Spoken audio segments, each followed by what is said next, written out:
Jesus loves you prophetic മിനിസ്ട്രിയുടെ morning glory പ്രോഗ്രാമിലേക്ക് ഞാൻ എല്ലാ പ്രിയപ്പെട്ടവരെയും ഹാർദവമായി സ്വാഗതം ചെയ്യുന്നു. അനുഗ്രഹപ്രദമായ ഒരു നല്ല ദിവസം ദൈവം നിങ്ങൾക്ക് നിങ്ങളുടെ കുടുംബത്തിന് നൽകുമാറാകട്ടെ. ഇന്ന് നാം ഒരുമിച്ച് ധ്യാനിപ്പാൻ എടുത്തിരിക്കുന്ന വാഗ്ദത്തം പുറപ്പാട് പുസ്തകം 3-ാം അധ്യായം 14-ാം വാക്യം, ഞാനാകുന്നവൻ ഞാനാകുന്നു. അബ്രഹാമിൻ്റെയും ഇസഹാക്കിൻ്റെയും യാക്കോബിൻ്റെയും ദൈവമായി പിതാക്കന്മാരുടെ ദൈവത്തെക്കുറിച്ച് ബാല്യം മുതൽ മോശ കേട്ടിരുന്നു.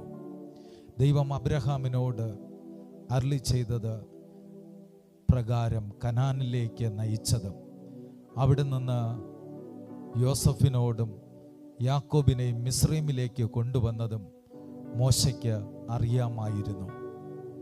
ദൈവം വീണ്ടും അരുളി ചെയ്തത്, ഞാൻ ഇസ്രായേലിനെ കനാനിലേക്ക് തിരിച്ചെത്തിക്കുമെന്ന്.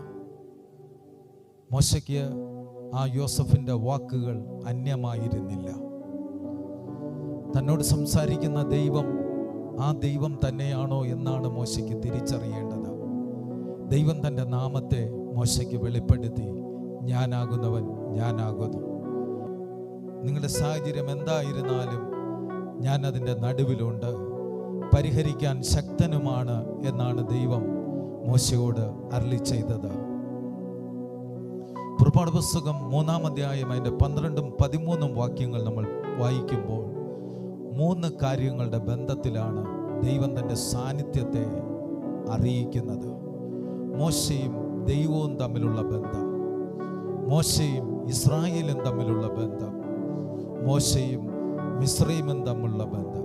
ഈ 3 സാഹചര്യത്തിലും ദൈവം വെളിപ്പെടുത്തുന്നു തൻ്റെ ശക്തി എന്താണെന്നും തൻ്റെ ഉദ്ദേശം എന്താണെന്നും താൻ എന്താണ് ചെയ്യാൻ പോകുന്നതെന്നും വെളിപ്പെടുത്തി കൊടുക്കുന്നു. ഇന്ന് പകൽക്കാലം എൻ്റെ പ്രോഗ്രാം കാണുന്ന പ്രിയപ്പെട്ടവരെ, ദൈവത്തിൻ്റെ ഉദ്ദേശം എന്താണെന്നും ദൈവത്തിൻ്റെ ശക്തി എന്താണെന്നും ദൈവം നിങ്ങൾക്ക് ഈ പകൽക്കാലം വെളിപ്പെടുത്തി തരും.